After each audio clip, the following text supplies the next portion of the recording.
सबसे पहले वीडियोस को देखने के लिए चैनल को सब्सक्राइब करें और बेल आइकन को प्रेस करें। इमाम कुर्तुबी सरकार अपनी किताब अल जामिउल अहकामुल कुरान अमर बिन दिनार दे हवाले नाल एक अजीब लड़दा खेद वाकिया लिखे जेड़ा पढ़न वास्ते भी दिल चाहिदा है ते सुनन वास्ते भी दिल चाहिदा है। वह मुसलमानो ओ लिख देन के एक जवान दी भेण फौत थी गई। मदीने दे एक कब्रिस्तान च अपनी भेण को दफन कीता क्योंकि वारिस जो हुआ जेड़े वेले घर पहुंचा उको पता लगा कि मेरी कीमती दिनार दी थैली आई वो भी कब्र च ढह पई है। हुण लोगे को कुछ नहीं आता, आखिर भेण दी कब्र है। भेणी भीरावे को भी निसी को जा क्या मां को कुछ निसी आ क्या सारी दीवार सुचेंदा रह गए। कीमती दिनारें दी थैली है, हुण करना ता क्या करा।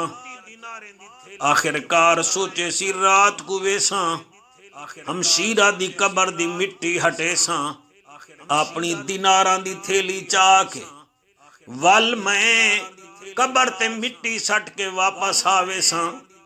वो सुनन वाले मुसलमानों ओ रात को गए कब्रिस्तान दे अंदर सज्जे खब्बे डिठे सी कोई डेदा ता नहीं खड़ा। जिले मुतमैन थे भेण दी कबर दे नाल बह के मिट्टी हटावन पै गए। हाली अद्धी मिट्टी हटाई आसी क्या दे दे भेण दी कबर च भाई भाई आगी आगे चुनाचे जल्दी जल्दी मिट्टी जेड़ी वापस सट सकदा सट्टी सी पिछू ते भजे। लंबे सा घिंदा घिंदा घर पहुंचे औखे ते भावे सौखे रात रोने रोने कट्टी सी। सवेरे अम्मा दे नेड़े बह गया दे हाय अम्मा उआ के जीव मेरा वचड़ा अके अम्मा ए दसा मेरी भेण दी जिंदगी तेरे सामने गुजरी है। ए दसा उनकी जिंदगी विच कोई कमियां पेशा भी हन के कहना के हाव मेरा जिगर गोशा उनदे विच दू कमियां हन लेकिन तू क्यों पुछ दई। अके अम्मा ए हाले मेरी दिनारां दी थैली ढह पई आई जड़े वेले भेण को लाह दे चुतारन लगा।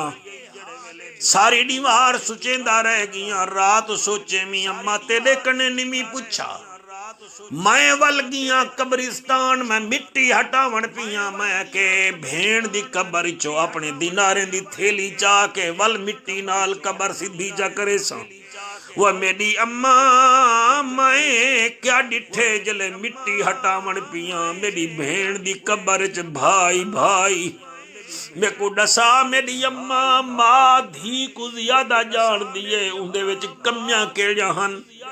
उआ के मेरा जिगरा उनदे विच दू कमियां हन। मेरा बच्चा पहली कमी उनदे विच ए है ओ नमाज पढ़दी है लेकिन बेटैमी पढ़दी है।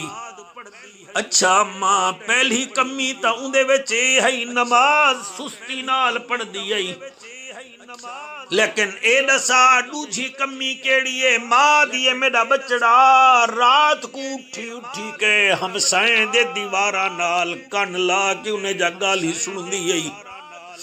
मैं मना करे नी हामी मेरी गाल ना मने दी है। हुण ए वाक्या सुन के जरा गिरेबान अपने विच झाती ता पाओ क्या तुहाडे मेरे विच बीमारी ता कहीं नहीं। वंजना तुसा भी कबरां विच वंजना मैं भी कबरां विच मैं को दसो ता सही ओ ता नमाज पढ़दी है मगर सुस्ती नाल पढ़दी है ते असा मुसलमानो अज पढ़दे ही निसे। साकू नमाज पढ़न दा शौक ही कहे नहीं। असा नमाज वाले पासे ध्यान ही निसे देंदे। दूजा मसला कन नाल दीवार नाल कन ला के ओ गल ही सुनदी आई। अड़ साडे विच भी ये बीमारी है असा कन तां नहीं से लेंदे मगर साडे हाथ विच मोबाइल शायर शायर दी शायरी बैठा सुनदे उको कोई रदीफ च कमी लगी है ऊ तले कमेंट लिख दिते जा जा ते शोर मचाए सी नकीब निकाबत च कोई कमी दिठी है ताऊ तले कोई ना कोई कमेंट्स दे दिते खतीब कई खतीब दी खिताबत च कमी दिठी है ताऊ तले अपना फतवा झाड़ दिते आलिम दूजे आलिम दी तकरीर सुनिए कोई रिवायत पढ़ जे जबर जेर दी गलती थी गई है उंदा इल्मी को बाहर नहीं देंदा ऊ तले अपनी इल्मियत च जगई है दसाओ त सही असा एक बे दी टो विच लगे होए हैं वास्ता मनो खुदा दा वास्ता मनो सोने रसूल दा और ए भी याद रखा है जड़ा बिने दे तजस्सुस च रहांदे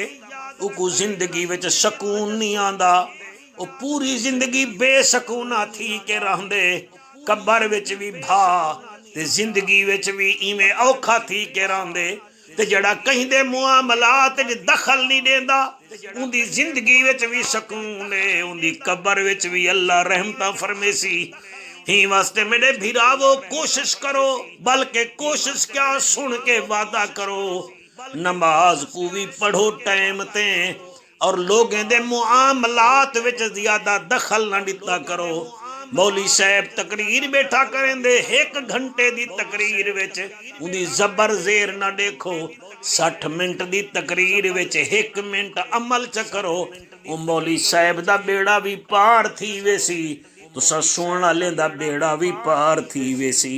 सबसे पहले वीडियोस को देखने के लिए चैनल को सब्सक्राइब करें और बेल आइकन को प्रेस करें।